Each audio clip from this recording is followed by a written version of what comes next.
একজন সাহাবীর নাম ছিল আব্দুল্লাহ। তিনি যখন দিন কবুল করলেন, চাচার কানের মধ্যে আওয়াজ চলে গেল। চাচা বললেন, ও ভাতিজারে, শুনলাম তুমি নাকি ইসলাম কবুল করে নিয়েছো। ভাতিজা বলতেছেন, চাচা শুধু শুনবেন কেন, আপনিও কালেমার বাণী ঘোষণা দিয়ে দেন। চাচা রেগে গিয়ে ক্ষেপে গিয়ে বলতেছে, ও ভাতিজারে, তুই কি জানোস তোর পরিণতি কি হবে? তুই এতিম ছিলি, তোর নামে আমি সম্পত্তি দলিল করে দিয়েছি, সম্পত্তিগুলো কিন্তু আমি ছিনিয়ে নিব। ভাতিজা বলতেছে, চাচা ছিনিয়ে নেওয়ার কোনো দরকার নাই, সব সম্পত্তিগুলো আমি এমনিতেই দিয়ে দিলাম। বলেন সুবহানাল্লাহ। চাচা আরো রেগে গেলেন, ক্ষেপে গিয়ে বলতেছে, ও ভাতিজারে, তুই কি জানোস তোর গায়ের জামা কিন্তু আমার টাকায় কেনা।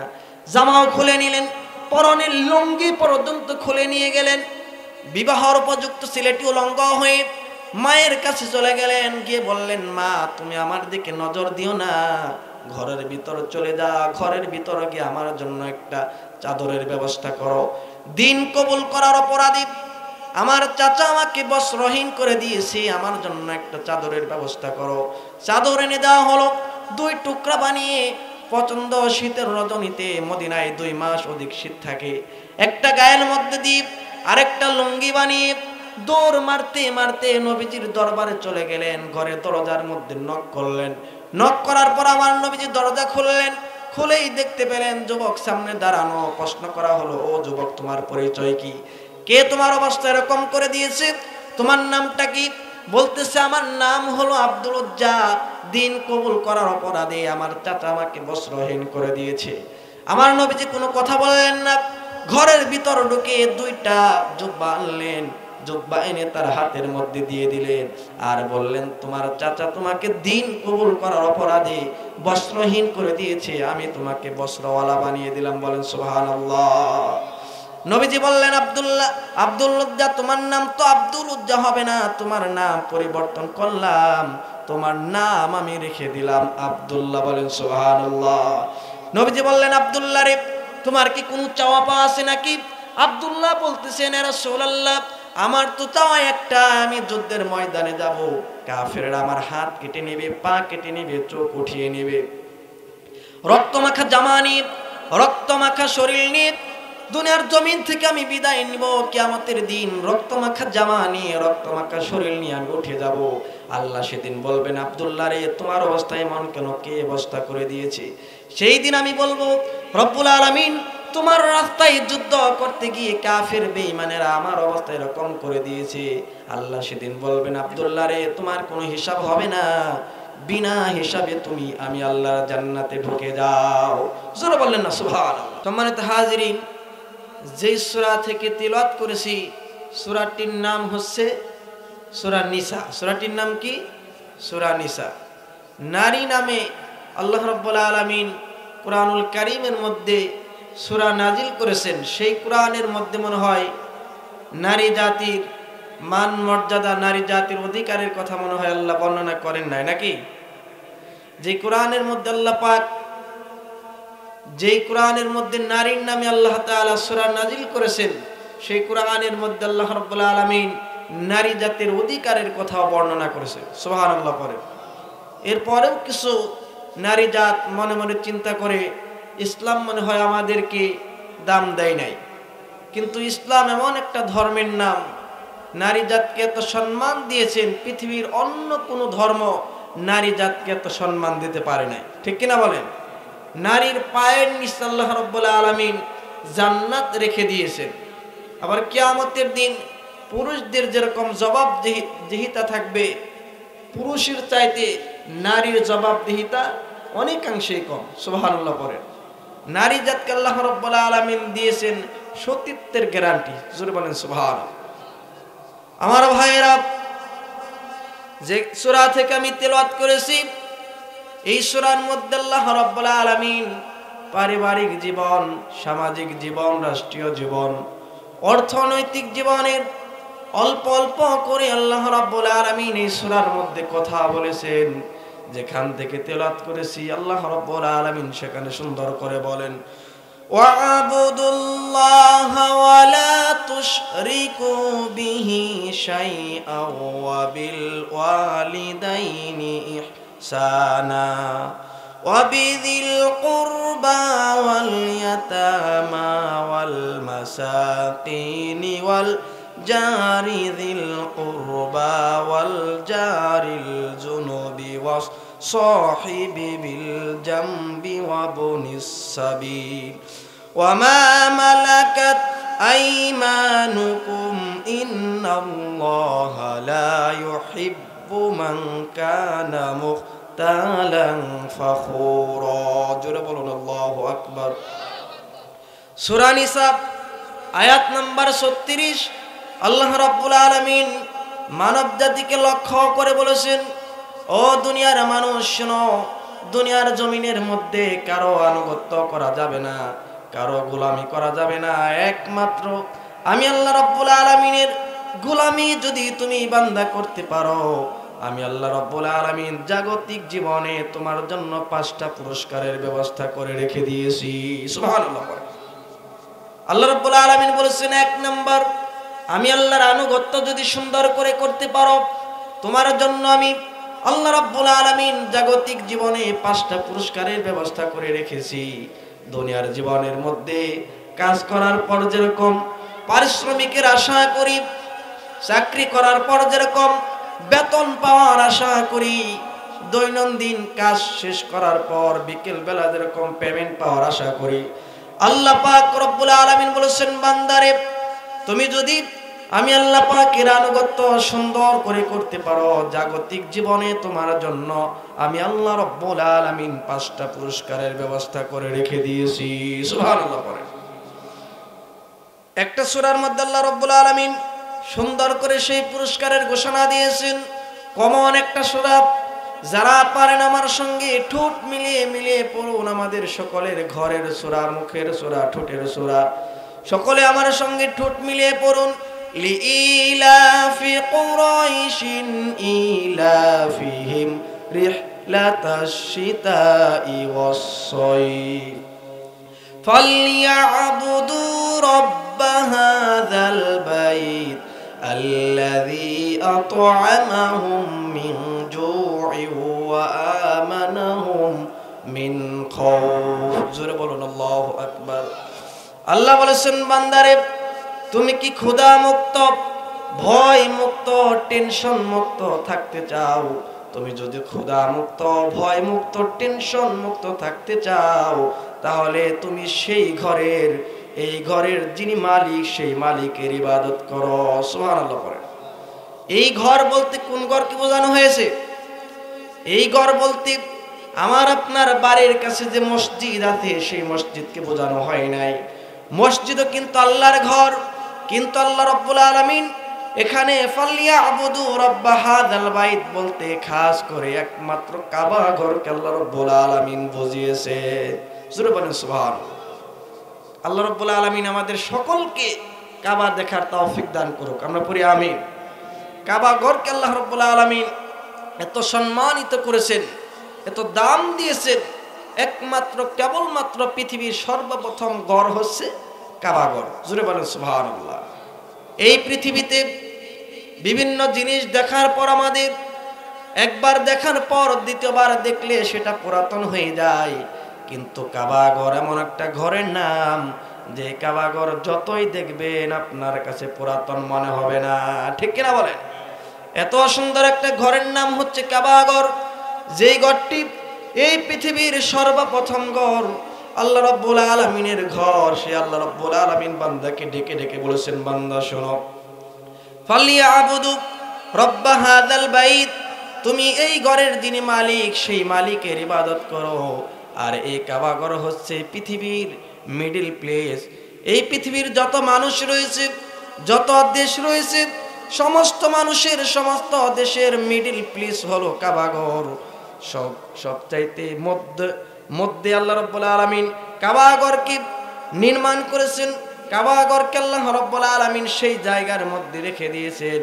আল্লাহ রাব্বুল আলামিন কাবা ঘরের প্রতি মানুষের মনকে এত আকৃষ্ট করে দিয়েছেন, প্রত্যেক বছর মানুষ হজ পালন করার জন্য কাবা শরীফে চলে যায়। ঠিক কিনা বলেন?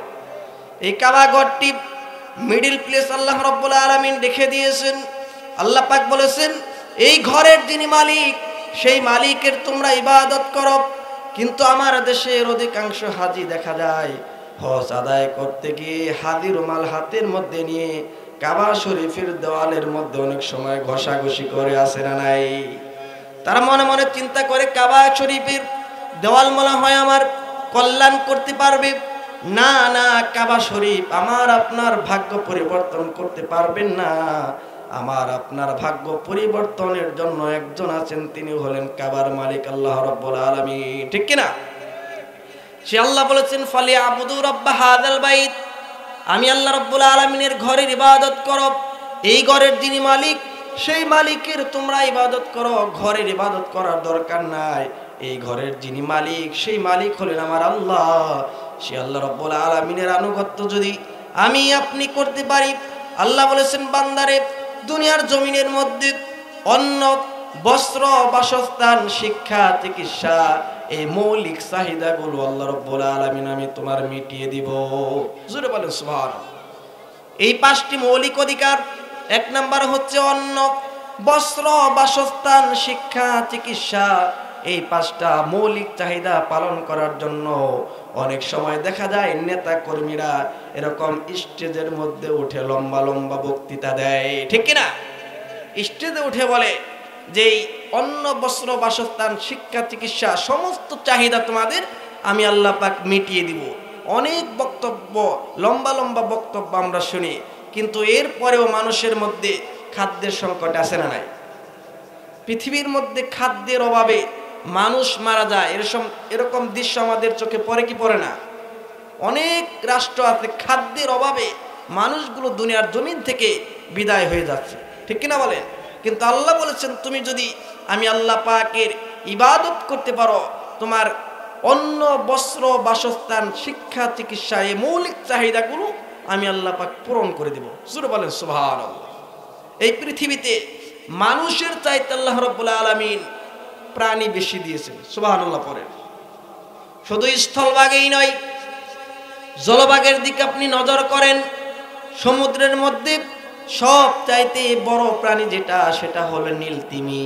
নীলতিমি প্রত্যেক দিন তার বাচ্চাকে যেই পরিমাণ দুধ পান করায় তার পরিমাণ হচ্ছে 50 থেকে 60 মণ। সুবহানাল্লাহ। শুধুমাত্র একটা প্রাণীর বর্ণনা দিলাম। নীলতিমি যদি প্রত্যেক দিন বাচ্চাকে 50 থেকে 60 মণ দুধ পান করাতে পারে, জলভাগে অনেক প্রাণী আল্লাহ পাক দিয়েছেন, স্থলভাগে আল্লাহ রাব্বুল আলামিন অসংখ্য প্রাণী দিয়েছেন। তাহলে সেই প্রাণীর মধ্যে কোনোদিন কি খাদ্যের মিছিল হয়েছে? কোনোদিন তাদের খাদ্য নিয়ে মিছিল হলো না, কোনোদিন তাদের খাদ্যের মধ্যে সংকট পড়লো না, তাদের খাদ্যের কোনো গোদাম নাই। কিন্তু দেখা যায় আমার দেশে মানুষের মধ্যে মাঝে মাঝে সংকট লেগে যায়। ঠিক কিনা বলেন? মানুষের মধ্যে খাদ্যের সংকট লেগে যায়, কিন্তু প্রাণীর মধ্যে খাদ্যের কোনো সংকট নাই। আল্লাহ পাক সুন্দর করে বলেন ওয়ামা মিন দাব্বাতিন ফিল আরদি ইল্লা আলাল্লাহি রিজকুহা। জোরে বলুন আল্লাহু আকবার। এই পৃথিবীতে যত বিচরণশীল প্রাণী রয়েছে সমস্ত প্রাণীর খাদ্যের দায়িত্ব, রিজিকের দায়িত্ব দুনিয়ার কাউকে দেই নাই, আমি আল্লাহ রাব্বুল আলামিন রিজিকের দায়িত্ব নিয়ে নিয়েছি। জোরে বলেন সুবহানাল্লাহ। এই পৃথিবীর সমস্ত প্রাণীর খাদ্যের দায়িত্ব আল্লাহ রাব্বুল আলামিন নিয়ে নিয়েছেন। তাদের মধ্যে খাদ্যের গোদাম নাই, এরপরেও তাদের খাদ্যের সংকট নাই। কিন্তু আমাদের মানুষের মধ্যে খাদ্যের গোদাম রয়েছে। আপনি সিরাজগঞ্জের মোড়ে চলে যাবেন, খাদ্যের গোদাম দেখবেন। বগুড়ার মোড়ে চলে যাবেন, খাদ্যের গোদাম আছে। সেই জয়পুরহাটের মোড়ে চলে যাবেন, খাদ্যের গোদাম আছে। খাদ্যের গোদাম থাকার পরেও এরপরেও দেখা যায় মাঝে মাঝেই মানুষের মধ্যে খাদ্যের সংকট লেগে যায়। ঠিক কিনা? মাঝে মাঝেই দেখবেন চাউলের দাম আকাশচুম্বী বেড়ে যাচ্ছে। চাউলের দাম বেড়ে যাচ্ছে, এতে কোনো সমস্যা নাই, কিন্তু চাউলের দাম যদি এত বেড়ে যায় মানুষের মধ্যে দেখা যায় কিনতে তাদের কষ্ট হয়ে যায়। ঠিক কিনা বলে? কিন্তু এই খাদ্যের সংকট সৃষ্টি করছে কে? মানুষ না আল্লাহ? খাদ্যের সংকট আল্লাহ সৃষ্টি করছে? খাদ্যের সংকট সৃষ্টি করে কে? মানুষ সৃষ্টি করে। কিন্তু আল্লাহ পাক সুন্দর করে ঘোষণা দিয়েছেন, বান্দা শোনো, তুমি যদি আমি আল্লাহ পাকের ইবাদত করতে পারো, আনুগত্য করতে পারো, তোমার খাদ্য, বস্ত্র, বাসস্থান, শিক্ষা, চিকিৎসা, এই মৌলিক চাহিদাগুলো আমি আল্লাহ রাব্বুল আলামিন মিটিয়ে দেব। বলেন সুবহানাল্লাহ। আফসোস লাগে আমার দেশে বিগত 5 থেকে 10 বছরের মধ্যে যেই পরিমাণ অর্থ দেশ থেকে বিদেশে পাচার হয়েছে, পত্রিকার রিপোর্ট এসেছিল যেই পরিমাণ অর্থ আমাদের দেশ থেকে টাকাগুলো বিদেশে পাচার হয়েছে তা এই দেশের 2 বছরের বাজেট ছিল। কয় বছরের বাজেট? এটা কিন্তু আমার বানানো কথা নয়, পত্রিকার মধ্যে রিপোর্ট চলে এসেছিল যেই পরিমাণ অর্থ আমার দেশ থেকে বিদেশে পাচার হয়েছে এটা 2 বছরের বাজেট ছিল। কথা কি বোঝা যায়? তাহলে যেই মানুষ দেশের টাকা বিদেশে পাচার করে সে কি দেশের মানুষের বন্ধু হতে পারে? বন্ধু হতে পারে না। যেই মানুষ দেশের টাকা বিদেশে পাচার করে উচিত ছিল তার হাত কেটে দেওয়া, ঠিক কিনা বলে? উচিত ছিল তার হাত কেটে দেওয়া, কিন্তু আমার দেশে কলম চোরের কোনো বিচার হয় না, দেখবেন জুতা চোরের বিচার হয়ে যায়, ঠিক কিনা? যেই লোকটা অভাবে চুরি করে সেটা হচ্ছে অভাব, খাদ্যের অভাবে চুরি করে সে হচ্ছে অভাবী চোর, কিন্তু ইসলাম বলেছে স্বভাবী চোরের হাত কেটে দাও, ঠিক কিনা?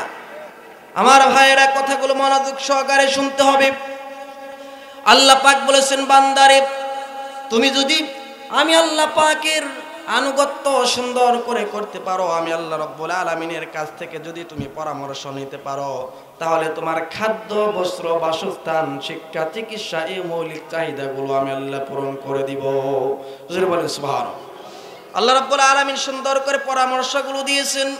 ইয়্যাকা না'বুদু ওয়া ইয়্যাকা নাস্তাঈনু দিনাস সিরাতাল মুস্তাকিম সিরাতাল্লাযীনা আন'আমতা আলাইহিম গায়রিল মাগদুবি আলাইহিম ওয়ালাদ-দাল্লিন। আমিন। আল্লাহ রাব্বুল আলামিন বলেছেন, বান্দারে তুমি আমি আল্লাহ রাব্বুল আলামিনের ইবাদত করো, আল্লাহর কাছে বলো আমি আল্লাহ রাব্বুল আলামিন পরামর্শ দিয়েছি, তুমি বলো আমি আল্লাহ রাব্বুল আলামিনের ইবাদত করি, তার কাছে সাহায্য চাই, আর আমাদেরকে আপনি সহজ সরল পথ দেখিয়ে দেন। বলেন সুবহানাল্লাহ। ইসলাম তো এমন একটা ধর্মের নাম, আমরা মনে মনে চিন্তা করি নামাজ পড়লাম ইবাদত হয়ে গেল, রোজা রাখলাম আমার ইবাদত হয়ে গেল, হজ করলাম, যাকাত দিলাম আমার ইবাদত মনে হয় হয়ে গেল। না না, এটাকে শুধু ইবাদত বলে না। ইসলাম এমন একটা ধর্মের নাম, 2 হাতের মধ্যে 5টা 10টা আঙ্গুল আল্লাহ রাব্বুল আলামিন দিয়েছেন। এই আঙ্গুলের যে নখ রয়েছে, নখগুলো কিভাবে কাটতে হবে সেই তথ্য আল্লাহ রাব্বুল আলামিন কোরআনুল কারীমের মধ্যে দিয়েছেন। সুবহানাল্লাহ পড়ে। ইসলামের মধ্যে আল্লাহ পাক দিয়েছেন কিভাবে হাতের নখ কোন পাশ থেকে আগে কাটতে হবে, ইসলাম সেগুলো বলেছে কিনা বলেন? ইসলাম বলে দিয়েছে, কিন্তু মানুষ মনে করে নামাজ পড়লাম, রোজা রাখলাম, হজ যাকাত দিলাম, এর নাম মনে হয় ইবাদত, মূলত এটাকে ইবাদত বলে না, ঠিক কিনা বলেন? ইসলাম বলেছে তোমার হাতের নখ কিভাবে কাটতে হবে এরও একটা ফয়সালা ইসলামের মধ্যে আসে না নাই? কিন্তু মানুষ তো এটা বিশ্বাস করে না, বুঝতে চায় না, এর কারণে জুলুম শুরু হয়ে যায়। সমাজের মধ্যে জুলুম আসে না নাই? সমাজের মধ্যে জুলুম আছে। শয়তান একদিন সকাল বেলায় মার্কেটিং করার জন্য বের হয়ে গেল। কোন সময়? শয়তান সকাল বেলায় মার্কেটিং করার জন্য বের হচ্ছে। আল্লাহর পয়গম্বরের সঙ্গে দেখা হয়ে গেল। আল্লাহর পয়গম্বর শয়তানকে বলতেছে, শয়তান সকাল বেলায় ভোর বেলায় তুমি কোথায় যাচ্ছ? বলতেছে আমি মার্কেটিং করার জন্য যাচ্ছি। মার্কেটিং করতে তুমি কি নিয়ে যাচ্ছ? শয়তান জবাব দিচ্ছে 3টা জিনিস নিয়ে যাচ্ছি। কয়টা জিনিস? 3টা জিনিস। 3টা জিনিস তুমি কার কাছে দিবা? বলতেছে 3টা জিনিস 3 কোয়ালিটির মানুষের কাছে দিব। কয় কোয়ালিটি? 1 নাম্বার হচ্ছে জুলুম। 1 নাম্বার কি? জুলুম। 2 নাম্বার হচ্ছে কৃপণতা, আর 3 নাম্বার হচ্ছে হিংসা। কথাগুলো কি বুঝতেছেন? শয়তানকে আল্লাহর পয়গম্বর বলতেছে 3টা জিনিস কার কাছে দিবা? শয়তান বলতেছে 1 নম্বরে আমি জুলুম দিব যারা এই দেশের নেতৃত্ব দেয়, নেতাগুলোর মধ্যে আমি জুলুম দিয়ে দিব, যারা এই দেশকে শাসন করে শাসকদের মধ্যে আমি জুলুম দিয়ে দেব। সমাজের মধ্যে জুলুম আছে না নাই? মসজিদে ঢুকবেন সেখানেও শান্তি নাই, আছে না নাই? মসজিদে ইমাম সাহেব নামাজ পড়ায়, মুসল্লি দেখবেন ইমামের ভুল ধরে, আছে না নাই?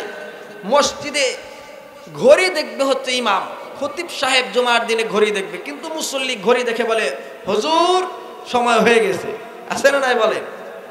ইমাম সাহেব খতিব সাহেব ঘড়ি দেখবেন, তার মন যখন চাবে তখন সে তার খুতবা বন্ধ করবে। ঠিক কিনা বলেন? আমার ভাইয়েরা, কিন্তু মসজিদে যাবেন দেখবেন মুসল্লি ইমামকে ধমক দেয়, স্কুলে যাবেন দেখবেন ছাত্র শিক্ষককে ধমক দেয়। সমাজের মধ্যে জুলুমের সরাসরি হয়ে গিয়েছে। শয়তান তিনটা জিনিস নিয়ে মার্কেটিং করার জন্য গেল। এক নাম্বার হলো জুলুম। বলা হলো জুলুম কার কাছে নিয়ে যাবা? যারা এই দেশকে শাসন করে তাদের কাছে আমি জুলুম ছেড়ে দিব। 2 নাম্বার কি নিয়ে যাচ্ছ? বলতেছে 2 নাম্বার কৃপণতা নিয়ে যাচ্ছি। কৃপণতা কার কাছে ছেড়ে দিবা? তিনি বলতেছেন, শয়তান বলতেছে যারা এই দেশের মধ্যে ধনী লোক তাদের কাছে আমি এই কৃপণতা নিয়ে যাব। ধনী মানুষ দেখবেন টাকার হিসাব বেশি করে নাকি পয়সার হিসাব? আসতে বলবেন না। টাকার হিসাব করে না, পয়সার হিসাব করে। পয়সার হিসাবটাই ধনী লোক বেশি করে। দেখবেন যখন কোনো কিছু জিনিসের দাম যখন দ্বিগুণ দ্বিগুণ বেড়ে যায়, ওই সময় খাদ্য সামগ্রীকে আটকে রাখে। ঠিক কিনা বলেন? যদি খাদ্যদ্রব্যের দাম দ্বিগুণ দ্বিগুণ বেড়ে যায়, ওই সময় যদি তুমি খাদ্যদ্রব্যগুলোকে আটকে রাখো, 40 দিন পর্যন্ত বড় বড় খাদ্য সামগ্রীগুলোকে যদি তুমি আটকে রাখো, গোদামজাত করো, আল্লাহ রাব্বুল আলামিনের জান্নাত তোমার জন্য হারাম হয়ে যাবে। নাউজুবিল্লাহ পড়েন। নম্বরে আমি কৃপণতা নিয়ে যাচ্ছি ধনী লোকের কাছে। 3 নাম্বার বলা হলো তুমি হিংসা কার কাছে নিয়ে যাচ্ছ? শয়তান বলতেছে 3 নম্বরে হিংসা নিয়ে যাচ্ছি, এই হিংসা আমি আলিমদের মধ্যে ছেড়ে দিব। আমাদেরকেও কিন্তু ছাড় দেওয়া হয় নাই। 3 নম্বর হিংসা নিয়ে যাচ্ছি, আলিমদের কাছে আমি ছেড়ে দেব। দেখবেন এক হুজুর আর এক হুজুরকে দেখতে পারে না, আসলে নাই? টুপি দেখে দেখে সালাম দেয়। যদি ওর টুপির সঙ্গে টুপির মিল হয় তাহলে সালাম দেয়, টুপির সঙ্গে টুপির মিল না হলে মুখ অন্যদিকে ঘুরিয়ে চলে যায়, আসলে নাই? বলে আলেমদের হিসাব সাধারণ মানুষের চাইতে কম হবে না বেশি হবে? বেশি হবে। আলেমদের সম্মান মর্যাদা যেরকম, আলেমদের হিসাবও ঠিক দ্বিগুণ দ্বিগুণ দিতে হবে। একজন সাধারণ মানুষের যেরকম হিসাব দিতে হবে তার চাইতে বেশি হিসাব দিতে হবে একটা আলেমকে। ঠিক কিনা বলেন? কিছুদিন আগে আমরা দেখেছি এক মাহফিলের মধ্যে, লোকটা কি পাগল নাকি বলতে পারবো না, যে মুসল্লিদেরকে শ্রোতাদেরকে ডেকে ডেকে বলতেছে যার মাথায় 5 কল্লি টুপি আছে, 5 কল্লি টুপি হাতের মধ্যে নিয়ে টেনে ছিঁড়ে ফেললো। এই দৃশ্য আমরা কিছুদিন আগেই লক্ষ্য করেছি। আচ্ছা আপনারা বলুন তো দেখি, একটা লোক যদি সারা জীবন মাথার মধ্যে টুপি না দেয় সে কি জাহান্নামে যাবে? আসতে বলবেন না। জাহান্নামে যাবে? জাহান্নামে যাবে না। টুপির দরকার আগে না লুঙ্গির দরকার আগে? লুঙ্গির দরকার আগে। কারণ ছতর যদি আপনার খুলে যায় আপনার নামাজ হবে? নামাজ হবে না।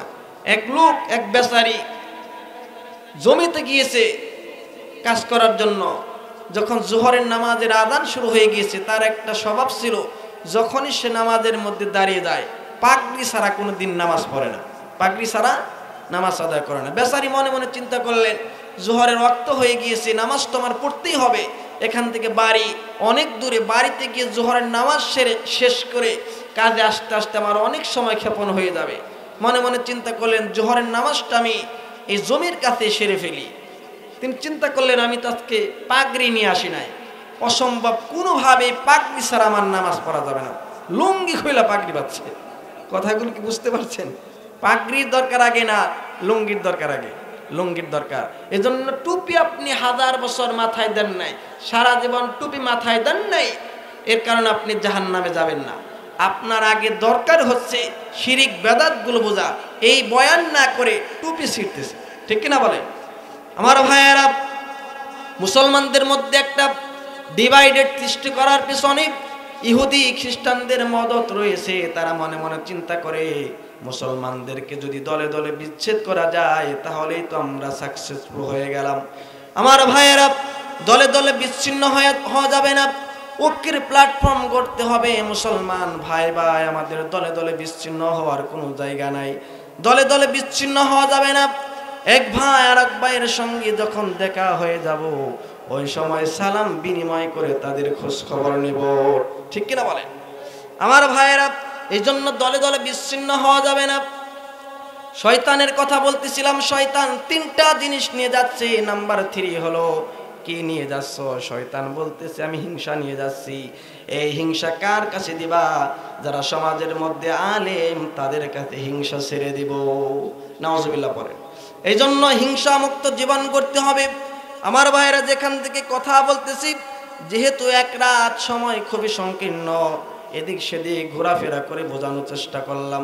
আসুন আমরা মূল আলোচনায় চলে যাই। যেখান থেকে কথা বলেছি, আল্লাহ রাব্বুল আলামিন বলেছেন, একটা আমল যদি করতে পারো, একটা আমল করলে জাগতিক জীবনে তোমাকে 5টা পুরস্কার দেওয়া হবে। কয়টা? 5টা পুরস্কার। একটা কাজ হলো, কারো আনুগত্য করা যাবে না, একমাত্র কেবলমাত্র আল্লাহ রাব্বুল আলামিনের আনুগত্য করতে হবে। বলেন সুবহানাল্লাহ। কেন আমি আল্লাহ রাব্বুল আলামিনের আনুগত্য করব? আল্লাহ রাব্বুল আলামিন অন্য একটা আয়াতের মধ্যে সুন্দর করে বলেন, ইয়া আইয়ুহান নাসু উবুদু রাব্বাকুমুল্লাযী খালাকাকুম ওয়াল্লাযীনা মিন ক্বাবলিকুম লাআল্লাকুম তাত্তাকুন। জোরে বলুন আল্লাহু আকবার।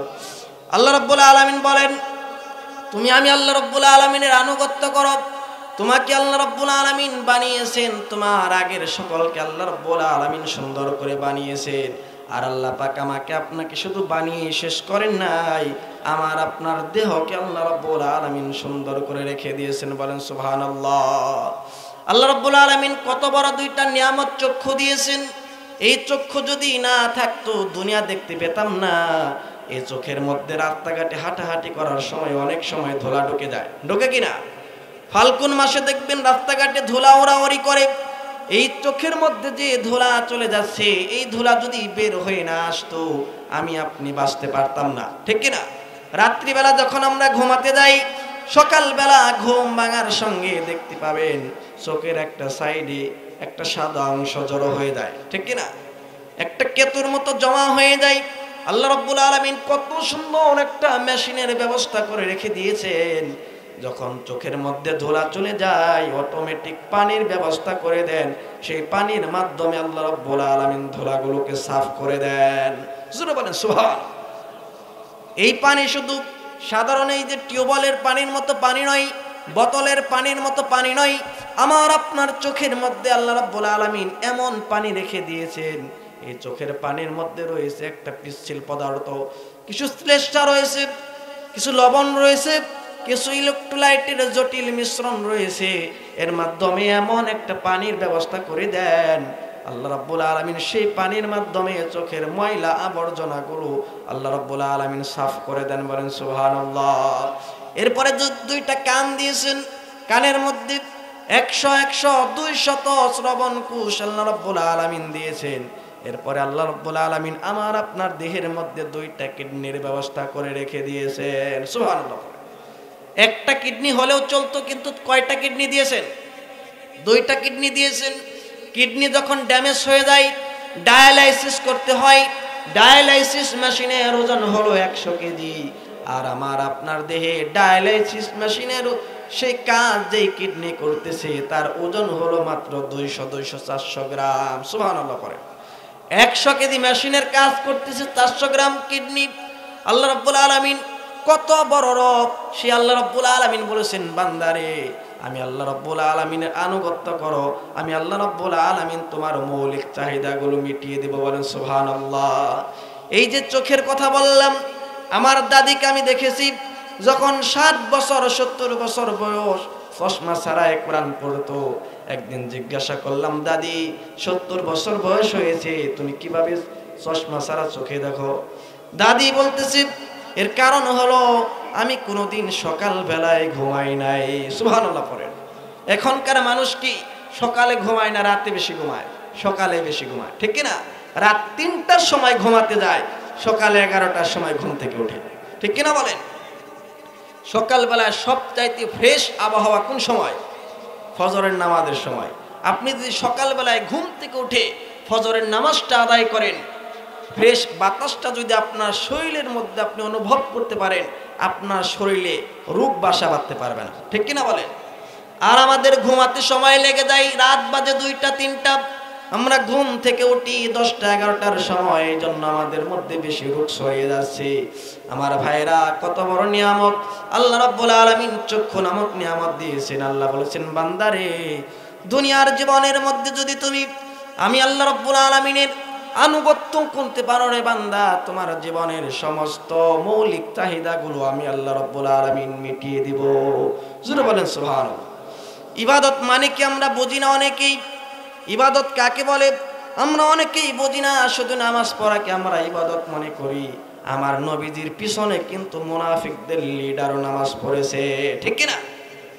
আব্দুল্লাহ ইবনে উবাই বিন সুলুল আমার নবীজির পিছনে নামাজ পড়েছে। যখন ইন্তেকাল করলেন তার পুত্র একজন সাহাবী নবীজির কাছে এসে বললেন, ইয়া রাসূলুল্লাহ, ইয়া হাবিবাল্লাহ, আমার বাবা তো ইন্তেকাল করেছেন, আমি চাই আপনার জুব্বা দিয়ে আমার বাবার কাফন দাফন করব। আমার নবীজি জুব্বা দিয়ে দিলেন। আবার বললেন, ইয়া রাসূলুল্লাহ, আমি তো চাই আপনি আমার বাবার জানাজার ইমামতি করবেন। নবীজি ইমামতিও করলেন। ইমামতি করার জন্য যখন সামনে দাঁড়িয়ে গেলেন, হযরত উমর রাদিয়াল্লাহু তাআলা আনহু পিছন দিক থেকে নবীজির জুব্বা ধরে টান মারতেছেন। নবীজি বললেন, উমর, আমাকে জানাজা পড়াতে দাও। সঙ্গে সঙ্গে আয়াত নাজিল হয়ে গেল, ইস্তাগফিরু লাহুম আও লা তাস্তাগফিরু লাহুম ইন তাস্তাগফিরু লাহুম ৭০ মাররাতান ফালাই ইয়াগফিরুল্লাহু লাহুম। জোরে বলুন আল্লাহু আকবার। আপনি দোয়া করেন না কেন, আপনি যত দোয়া করেন না কেন, আপনি তার জন্য একবার দুইবার নয় ৭০ বার যদি তওবা করেন, এরপর আল্লাহ রাব্বুল আলামিন আপনার তওবা কবুল করবেন না। আল্লাহ রাব্বুল আলামিন আপনার তওবা কবুল করবেন না, কারণ তিনি ছিলেন মুনাফিক। মুনাফিক আমার নবীজির পিছনে পিছনে নামাজ পড়েছে। নবীজির বয়ানগুলো শুনে শুনে তার দাড়ি ভিজে গিয়েছে, তার গাল ভিজে গিয়েছে। এরপরে আল্লাহ রাব্বুল আলামিন তার জানাজার নামাজটাকে ক্যান্সেল করে দিয়েছে। কথাগুলো কি বোঝা যায়? নবীজির পিছনে নামাজ পড়েছেন, নবীজি তার জন্য জুব্বা দিয়েছেন, এরপরে তার মুখের মধ্যে নবীজির লালা দিয়েছেন, এরপরেও তার জানাজার নামাজকে আল্লাহ রাব্বুল আলামিন ক্যান্সেল করে দিয়েছেন। সুবহানাল্লাহ। এই জন্য মুনাফিক যদি আপনি হন, আপনার নামাজ যদি জানাজার নামাজ যদি কাবা শরীফের ইমাম এসে পড়ে, আপনার জানাজাকে আল্লাহ রাব্বুল আলামিন ক্যান্সেল করে দিবেন, ঠিক কিনা বলেন? আমার ভাইয়েরা, এই জন্য শুধু নামাজ পড়লাম, রোজা রাখলাম, হজ করলাম, যাকাত দিলাম, এর নাম শুধু ইবাদত নয়। ইবাদত কাকে বলে একটু গভীরভাবে বোঝার চেষ্টা করেন, মনোযোগ সহকারে কথাগুলো শুনবেন। গুরুত্বপূর্ণ পয়েন্টের দিকে আমরা চলে আসছি। আমার নবীজি তাবুক যুদ্ধে চলে গেলেন, ৩০,০০০ সৈন্য জড়ো করলেন আর বললেন, ও আমার সাহাবীরা রে, যার কাছে যা কিছু আছে তোমরা আমাকে দিয়ে দাও। তাবুক যুদ্ধে অনেক অর্থ সম্পদের প্রয়োজন, যার কাছে যা কিছু আছে তা আমার কাছে দিয়ে দাও। একজন সাহাবী হযরতে আব্দুর রহমান ইবনে আউফ রাদিয়াল্লাহু তাআলা আনহু এসে ৩ বস্তা সোনা দিলেন। কয় বস্তা? ৩ বস্তা স্বর্ণ দিলেন, ৩ বস্তা সোনা দিয়ে দিলেন। হযরত উমর রাদিয়াল্লাহু তাআলা আনহু তার নিজের ধন সম্পত্তিগুলোকে 2 ভাগে ভাগ করে অর্ধেক ইসলামের জন্য দিয়ে দিলেন, তাবুক যুদ্ধে দিয়ে দিলেন। মনে মনে চিন্তা করলেন, জীবনে আবু বকরের সঙ্গে দান করে পারি নাই, আজকে মনে হয় আবু বকরের চাইতে বেশি দান আমি করেছি। হযরতে আবু বকর চলে এলেন। নবীজি বললেন, আবু বকর, তাবুক যুদ্ধে অনেক অর্থ সম্পদের প্রয়োজন, তুমি আমাকে কি দিবা বলো। হযরতে আবু বকর বললেন, ইয়া রাসূলুল্লাহ, ইয়া হাবিবাল্লাহ, বাড়িতে আমি কাউকে রেখে আসি নাই, বাড়িতে শুধু আমার আল্লাহ আছে, আর সব কিছু আমি তাবুক যুদ্ধে দিয়ে দিলাম। জোরে বলেন সুবহান। সাহাবায়ে কেরাম দান করার ভালো কাজের প্রতিযোগিতা করেছেন, আর আজকের মুসলমান দেখবেন খারাপ কাজের প্রতিযোগিতা করে, ঠিক কিনা? সাহাবায়ে কেরাম ভালো কাজের প্রতিযোগিতা করেছেন। আমার নবীজি সম্পত্তিগুলোকে নিয়ে তাবুক যুদ্ধের দিকে রওনা হবেন। সেই দিন আমার নবীজি সামনে ছিলেন না পিছনে ছিলেন? যুদ্ধের ময়দানে নবীজি সামনে না পেছনে? আর আমার দেশের নেতারা সামনে থাকে না পেছনে থাকে? পেছনে থাকে। কর্মীদেরকে বলে, ও কর্মীরা তোমরা যাও, আমি পিছন দিক থেকে দেখব। আছে না নাই? আমার নবীজি যুদ্ধের ময়দান সেদিন মাথার মধ্যে পাগড়ি পরেন নাই। নবীজি আমার সেদিন মাথায় পরেছিলেন লোহার হেলমেট। নবীজি হাতের মধ্যে তাসবিহ নেন নাই, নবীজি সেদিন হাতের মধ্যে নিয়েছিলেন তরবারি। আমার নবীজি সেদিন হেঁটে হেঁটে যান নাই, নবীজি সেদিন ঘোড়ার উপর উঠে অশ্বারোহী হয়ে আমার নবীজি যুদ্ধের ময়দানে চলে যাবেন। ৩০,০০০ সৈন্য নিয়ে যুদ্ধের ময়দানে তাবুক যুদ্ধে চলে যাবেন। আমার নবীজি যখন ইন্তেকাল করবেন, ইন্তেকালের আগ মুহূর্তেও বলেছেন, ও আয়েশা, তুমি আমার উম্মতদেরকে মেসেজ জানিয়ে দিও, তারা যেন 5 ওয়াক্ত নামাজ কাজা না করে, বলেন সুবহানাল্লাহ। ইন্তিকালের আগ মুহূর্তে নবীজি মিসওয়াক করবেন, মুখ দিয়ে দুর্গন্ধ ছড়াচ্ছিল। আয়েশাকে বলা হয়েছিল, আয়েশা আমার জন্য মিসওয়াকের ব্যবস্থা করো। আর আমরা আজকে মুসলমান, মিসওয়াক তো করি না, মুখের মধ্যে এমন জাতীয় খাবার নেই যে খাবারকে ইসলাম হারাম ঘোষণা করেছেন, ঠিক কিনা বলেন? মুখের মধ্যে এমন জাতীয় খাবার আমাদের মুখের মধ্যে আমরা গ্রহণ করি, ধূমপান করি, এমন এমন খাবারগুলো মুখের মধ্যে আমরা গ্রহণ করতেছি যেগুলোকে ইসলাম হারাম ঘোষণা করেছে, ঠিক কিনা বলেন? খাওয়ার আগে নাকি ফলমূল আগে, বলেন তো দেখি? ফল আগে না ভাত আগে? মানুষ বলে ভরা পেটে ফল, খালি পেটে জল। এটা রং একটা আইডিয়া, সম্পূর্ণ ভুল। আজকের মেডিকেল সায়েন্স প্রমাণ করেছে কোরআন থেকে যে খালি পেটে ফল, ভরা পেটে জল। সুবহানাল্লাহ পড়েন। জান্নাতের মধ্যে সর্বপ্রথম কি দেওয়া হবে? ফল দেওয়া হবে। জান্নাতে সর্বপ্রথম কি দেওয়া হবে? ফল দেওয়া হবে। কারণ ফলের মধ্যে কতটুকুন মিষ্টি হতে হবে, কতটুকুন টক হতে হবে, আল্লাহ রাব্বুল আলামিন সুন্দর করে সেগুলো ঢুকিয়ে দিয়েছেন। সুবহানাল্লাহ পড়েন। আর যদি আপনি খালি পেটে খাবার খেতে যান, খাবারের মধ্যে যদি একটু ঝালটা বেশি হয়ে যায় কিংবা অন্য কোনো মশলা বেশি হয়ে যায়, গন্ডগোল লাগার সম্ভাবনা আছে না নাই? এই জন্য আল্লাহ বলেছেন, বান্দা শোনো, সর্বপ্রথম তুমি ফল খেয়ে নাও, কারণ জান্নাতের মধ্যে সর্বপ্রথম তোমাকে ফল দেওয়া হবে, বলেন সুবহানাল্লাহ। আল্লাহ পাক সুন্দর করে বলেন, ওয়া ফাকিহাতিম মিম্মা ইয়াতাখায়্যারুন ওয়া লাহমি তায়রিম মিম্মা ইয়াশতাহুন ওয়া হুরুন আইন কাআমসালিল লুলুইল মাকনুন। জোরে বলুন আল্লাহু আকবার। জান্নাতে সর্বপ্রথম তোমাকে ফল দিয়ে বরণ করা হবে, এরপর তোমাকে গোশত দেওয়া হবে, এরপর তোমাকে ডাহুক ডাহুক হোর দিয়ে দেওয়া হবে, বলেন সুবহানাল্লাহ। হোর পাওয়ার আশা আমাদের আছে না নাই? আসতে বলবেন না, হোরের আশা আছে না নাই? হোরের আশা আছে। হোরের চেহারাগুলো এত সুন্দর হবে, জান্নাতে একটা হোরের কনিষ্ঠ আঙ্গুলের সৌন্দর্য এত হবে, দুনিয়ার সমস্ত নারীকে এক পাল্লায় রাখবেন, আর জান্নাতে একটা হোরের কনিষ্ঠ আঙ্গুলকে এক পাল্লায় রাখবেন, সে জান্নাতি হোরের কনিষ্ঠ আঙ্গুল অধিক সুন্দর হবে, বলেন সুবহানাল্লাহ। সেই হুরের আশা আমাদের আছে না নাই? হুরের গল্প কিন্তু শীতের দিনে স্ত্রীর সঙ্গে জীবনে করবেন না, ঠিক না? হুরের সঙ্গেও নারীরা হিংসা করে, আছে না নাই? হুরের কথা বলবেন, দেখবেন নারীরা হিংসা করে। এই জন্য শীতের রাতে যদি হুরের গল্প স্ত্রীর সঙ্গে করেন, এক কম্বলের নিচে শোয়ার হবে না, ঠিক না বলেন? আমার ভাইয়েরা, হুর পাওয়ার আশা আমরা করি। আল্লাহ রাব্বুল আলামিন সেই দিন আমাকে আপনাকে হুর দিবেন, সর্বপ্রথম ফল দিয়ে বরণ করবেন, এরপরে দিবেন আল্লাহ রাব্বুল আলামিন গোশত, এরপরে আল্লাহ রাব্বুল আলামিন আমাকে আপনাকে দিবেন হুর। আল্লাহ রাব্বুল আলামিন জান্নাতের মধ্যে কত নাজ নিয়ামতগুলো আমাকে আপনাকে দিবেন। আমার ভাইয়েরা, সেই নবীজি আমার ইন্তিকালের আগ মুহূর্তে সর্বশেষ যে কথা বলেছিলেন সেটা হলো নামাজ। আর যুদ্ধের ময়দানে যখন গেলেন, সামনের কাতারে আমার নবীজি ছিলেন।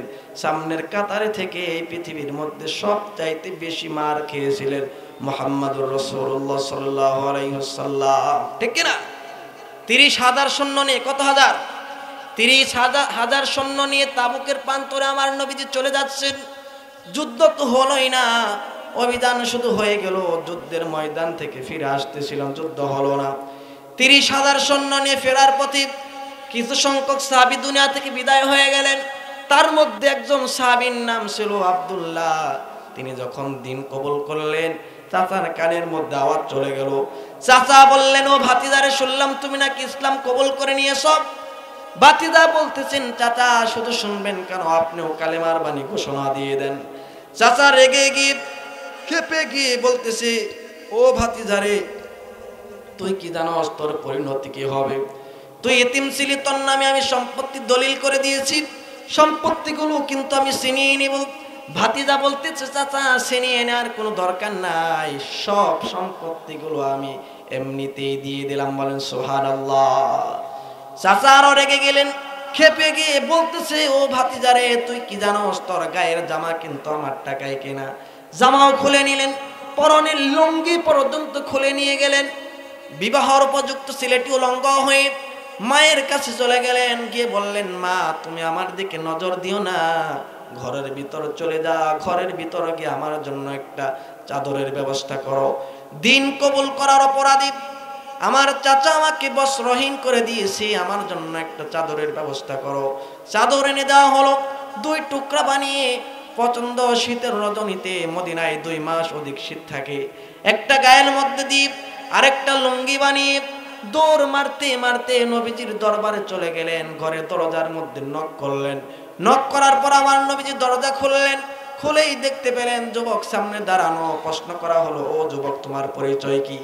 কে তোমার অবস্থা এরকম করে দিয়েছে? তোমার নামটা কি? বলতেছে, আমার নাম হলো আব্দুল উজ্জা। দিন কবুল করার অপরাধে আমার চাচা আমাকে বস্ত্রহীন করে দিয়েছে। আমার নবীজি কোনো কথা বললেন না। ঘরের ভিতর ঢুকে 2টা জুব্বা আনলেন, জুব্বা এনে তার হাতের মধ্যে দিয়ে দিলেন আর বললেন, তোমার চাচা তোমাকে দিন কবুল করার অপরাধে বস্ত্রহীন করে দিয়েছে, আমি তোমাকে বস্ত্রওয়ালা বানিয়ে দিলাম। বলেন সুবহানাল্লাহ। নবীজি বললেন, আব্দুল উজ্জা, তোমার নাম তো আব্দুল উজ্জা হবে না, তোমার নাম পরিবর্তন করলাম, তোমার নাম আমি রেখে দিলাম আব্দুল্লাহ। বলেন সুবহানাল্লাহ। নবীজি বললেন, আব্দুল্লাহ রে, তোমার কি কোনো চাওয়া পাওয়া আছে নাকি? আব্দুল্লাহ বলতেছেন, ইয়া রাসূলুল্লাহ, আমার তো চাওয়া একটা, আমি যুদ্ধের ময়দানে যাব, কাফেররা আমার হাত কেটে নেবে, পা কেটে নেবে, চোখ উঠিয়ে নেবে, রক্তমাখা জামা নিয়ে, রক্তমাখা শরীর নিয়ে দুনিয়ার জমিন থেকে আমি বিদায় নিব। কিয়ামতের দিন রক্তমাখা জামা নিয়ে, রক্তমাখা শরীর নিয়ে আমি উঠে যাব। আল্লাহ সেদিন বলবেন, আব্দুল্লাহ রে, তোমার অবস্থা এমন কেন? কে অবস্থা করে দিয়েছে? সেই দিন আমি বলবো, রব্বুল আলামিন তোমার রাস্তায় যুদ্ধ করতে গিয়ে কাফের বেঈমানেরা আমার অবস্থা এরকম করে দিয়েছে। আল্লাহ সেদিন বলবেন, আব্দুল্লাহ রে, তোমার কোনো হিসাব হবে না, বিনা হিসাবে তুমি আমি আল্লাহর জান্নাতে ঢুকে যাও। জোরে বললেন না সুবহানাল্লাহ। আমার নবী দিশে আব্দুল্লাহর জন্য হাত তুলে দোয়া করলেন, রব্বুল আলামিন আব্দুল্লাহর দিন কবুল করতে অনেক কষ্ট হয়েছে, হে আব্দুল্লাহর জান মালকে আপনি কাফের বেঈমানদের হাত থেকে হেফাজত করেন। আব্দুল্লাহ কান্না করে দিলেন আর বললেন, ইয়া রাসূলুল্লাহ, ইয়া হাবিবাল্লাহ, এ কেমন দোয়া করলেন? এমন দোয়া তো আমি আপনার কাছ থেকে কোনোদিন আশা করি নাই। নবীজি বললেন, আব্দুল্লাহ রে, কেমন দোয়া তুমি আশা করেছো? আব্দুল্লাহ বললেন, ইয়া রাসূলুল্লাহ, ইয়া হাবিবাল্লাহ, আমি যুদ্ধের ময়দানে যাব, কাফেররা হাত পা কেটে নেবে, চোখ উঠিয়ে নেবে, রক্তমাখা জামা নিয়ে দুনিয়া থেকে বিদায় হব, কিয়ামতের দিন রক্তমাখা শরীর নিয়ে, রক্তমাখা জামা নিয়ে দাঁড়িয়ে যাব। আল্লাহ বলবে, আব্দুল্লাহ তোমার অবস্থা এমন কেন? আমি সেদিন বলবো, আল্লাহ তোমার রাস্তায় যুদ্ধ করতে গিয়ে আমার অবস্থা এমন হয়েছে। আল্লাহ সেদিন বলবে, আব্দুল্লাহ রে, তোমার কোনো হিসাব হবে না, বিনা হিসাবে তুমি আমি আল্লাহর জান্নাতে ঢুকে দাও। বলেন সুবহানাল্লাহ। নবীজি বললেন, আব্দুল্লাহ রে, তোমার যদি আকাঙ্ক্ষা থাকে, তোমার যদি তামান্না থাকে যুদ্ধের ময়দানে যাওয়ার, তোমার মরণ যদি বিছানায় হয়ে যায়, আল্লাহ পাক তোমাকে শাহাদাতের দরজা দিয়ে দিবেন। বলেন সুবহানাল্লাহ।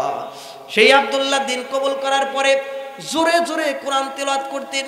একদিন কিছু সংখ্যক সাহাবী নবীদের কাছে নালিশ করলেন, ইয়া রাসূলুল্লাহ, আব্দুল্লাহ জোরে জোরে কোরআন পড়ে, আমাদের কষ্ট হয়ে যায়, আপনি তাকে একটু বলেন যেন আস্তে করে কোরআন পড়ে। নবীজি বললেন, ও আমার সাহাবীরা রে, যা বলেছো একবার বলেছো, দ্বিতীয়বার বলো না, কারণ আমার আব্দুল্লাহর দিন কবুল করতে অনেক কষ্ট হয়েছে। এই আব্দুল্লাহর ব্যাপারে দ্বিতীয়বার কোনো নালিশ করবা না। সেই আব্দুল্লাহ যুদ্ধের ময়দান থেকে ফেরার পথে, তাবুক যুদ্ধের ময়দান থেকে ফেরার পথে ইন্তেকাল করলেন। এমন সময় নবীর কানের মধ্যে আওয়াজ চলে গেল, ইয়া রাসূলুল্লাহ, ইয়া হাবিবাল্লাহ, আব্দুল্লাহ দুনিয়ায় নাই, বিদায় হয়েছে। নবীজি বললেন, সাহাবীরা রে, আব্দুল্লাহর জানাজার ইমাম আমি হব, কাউকে হতে দেব না। আমার নবীজি আব্দুল্লাহর জানাজার নামাজের ইমামতি করলেন। নামাজ শেষ করে বললেন, সাহাবীরা রে, আব্দুল্লাহর কবর কোথায় খনন করেছ? দেখিয়ে দেওয়া হলো, 2 পাহাড়ের চিপায় আব্দুল্লাহর কবর খনন করেছি। কবরের পাশে নবীজিকে নিয়ে যাওয়া হলো। নবীজি আমার আব্দুল্লাহর কবরের মধ্যে নামলেন। নেমে বললেন, কাউকে নামতে দেব না। ও আবু বকর, তুমি আমার ডানে নামো, উমর তুমি আমার বামে নামো। জগতের সেরা 3 জন ব্যক্তি সেই কবরের মধ্যে নেমে গেলেন। আমার নবীজি আব্দুল্লাহর লাশের বুকের মধ্যে হাত রেখে আকাশের দিকে তাকিয়ে বললেন, রব্বুল আলামিন, এই সাহাবীর উপর আমি সন্ধ্যা পর্যন্ত রাজি খুশি ছিলাম, ও আল্লাহ তুমি আব্দুল্লাহর উপর রাজি খুশি হয়ে যাও। বলেন সুবহানাল্লাহ। পাশ থেকে একজন সাহাবী হযরত সাদ ইবনে আবি ওয়াক্কাস রাদিয়াল্লাহু তাআলা আনহু হাওমাও করে কাঁদতেছেন। আর আল্লাহর কাছে বলতেছেন রব্বুল আলামিন এই লাশটা যদি আব্দুল্লাহর লাশ না হয়ে আমি সাদের লাশ হতো আমার কপালটা কতই ধন্য হয়ে যেত যে সাহাবীর কবরের মধ্যে জগতের সেরা তিনজন ব্যক্তি নেমেছে বলেন সুবহানাল্লাহ। আমার ভাইরা সেই যুদ্ধের ময়দান থেকে ফেরার পথে আব্দুল্লাহ বিদায় হয়ে গেলেন। নিয়ে গিয়েছিলেন কয় হাজার? 30,000। কয় হাজার? যুদ্ধ তো হলো না, শুধু অভিযান হলো আমার নবীজি মদিনার মসজিদের মধ্যে বসা। এমন সময় একজন সাহাবী সেই মসজিদের মধ্যে ঢুকলেন, ঢুকে বললেন ইয়া রাসূলুল্লাহ আমাকে মাফ করে দেন। কারণ কি আমরা যুদ্ধের ময়দানে যেতে পারি নাই, তাবুক যুদ্ধে যেতে পারি নাই, কেন যুদ্ধের ময়দানে যাও নাই? আর কে কে যাও নাই? বলতেছি হেলাল বিন উমাইয়া, মুরারা বিন রামিয়া আর আমি যাই নাই, তিনজন আমরা যুদ্ধের ময়দানে যাই নাই। নবীজি বললেন কেন তোমরা জিহাদের প্রান্তরে যাও নাই? সাহাবী বলতেছেন ইয়া রাসূলুল্লাহ ইয়া হাবিবাল্লাহ আলসামি করেছি, এই কারণে যুদ্ধের ময়দানে যেতে পারি নাই, আপনি আমাদেরকে মাফ করে দেন। নবীজি বললেন আলসামি করে যুদ্ধের ময়দানে যাও নাই, তোমাদেরকে আমি নবীজি মাফ করতে পারবো না। নবীজি বললেন ও সাহাবীরা কেন তোমরা যুদ্ধের ময়দানে যাও নাই? 30,000 সৈন্য নিয়ে নবীজি গিয়েছিলেন, তার মধ্যে মাত্র 3 জন সাহাবী যুদ্ধের ময়দানে যায় নাই। কয়জন? 30,000 থেকে যদি 3 জন বাদ পড়ে কোনো সমস্যা হবে? কোন সমস্যা আমাদের কাছে হবে না। কিন্তু নবীজি বললেন কেন তোমরা যুদ্ধের ময়দানে গেলে না? বলতেছি ইয়া রাসূলুল্লাহ একটু আলসামি করেছি, এই কারণে যুদ্ধের ময়দানে যেতে পারি নাই, আমাদেরকে আপনি মাফ করে দেন। নবীজি বললেন খবরদার তোমাদেরকে আমি মাফ করতে পারবো না। নবীজি বললেন আর কে কে যাও নাই? বলতেছেন আমি যাই নাই, হেলাল বিন উমাইয়া যাই নাই, এরপরে মুরারা বিন রামিয়া যাই নাই, এই 3 জন যুদ্ধের ময়দানে যাই নাই। নবীজি মদিনার মসজিদের মধ্যে এলান জারি করে দিলেন এই 3 জন সাহাবী কাব বিন মালিক, হেলাল বিন উমাইয়া আর মুরারা বিন রামিয়া, এই 3 জনের সঙ্গে তোমরা সমস্ত কথাবার্তা সালাম এরপরে ব্যবসা বাণিজ্য সব কিছু বন্ধ করে দিবা। বয়কট ঘোষণা করে দেওয়া হলো।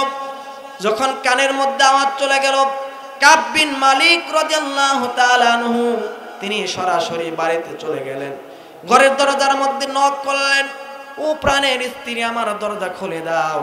কিন্তু ঘরের ভিতর থেকে স্ত্রী বলতেছে দরজা খুলতে পারবো না, আর যদি দরজা খুলি পিছনের দরজা দিয়ে আমি বের হয়ে যাব, কারণ হলো আমার নবীজি আপনাকে বয়কট ঘোষণা করে দিয়েছে। ওই সাহাবী কান্না করতে করতে সেখান থেকে চলে গেলেন, সন্তানদের পাশে চলে গেলেন। 3 জন ছেলে সেখানে দাঁড়ানো, 9 বছর 7 বছর 5 বছর বয়স।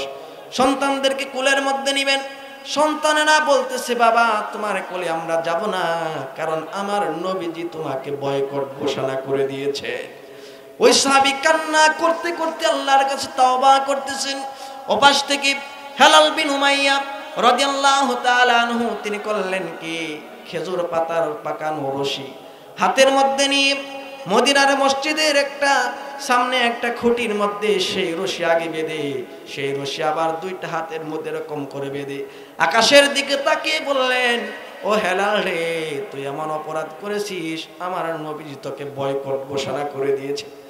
আর 3 নম্বর সাহাবী মুরারা বিন রাবিয়া তিনি করলেন কি পাহাড়িয়া গুহার মধ্যে গিয়ে নামাজ পড়তেছে আর কান্না করতেছে, কান্না করতে করতে বেকার হয়ে গেলেন। নবীজির কাছে মাফ চাইলেন, নবীজি মাফ করলেন না।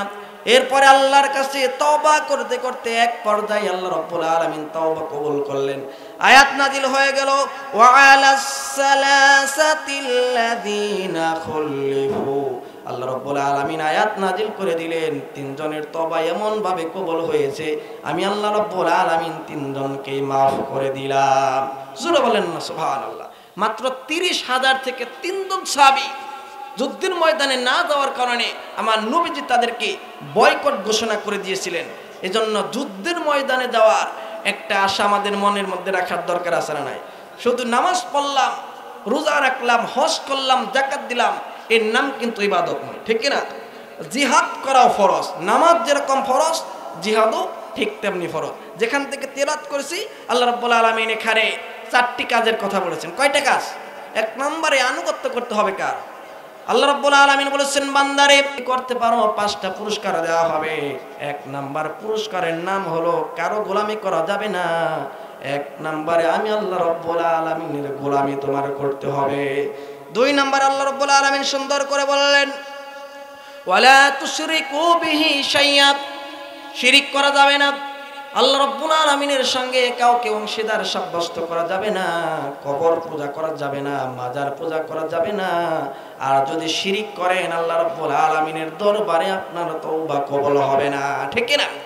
আল্লাহ পাক সুন্দর করে বলেন ওয়াল্লাযীনা আমানু ওয়া লাম ইয়ালবিসু ঈমানাহুম বিযুলমিন উলাইকা লাহুমুল আমনু ওয়া হুম মুহতাদুন। জোরে বলুন আল্লাহু আকবার। যে শিরিক মুক্ত, বেদাত মুক্ত, কুফর মুক্ত জীবন করতে পারবে সেই বান্দা হলো আমি আল্লাহ রাব্বুল আলামিনের হেদায়েত প্রাপ্ত বান্দা। বলেন সুবহানাল্লাহ।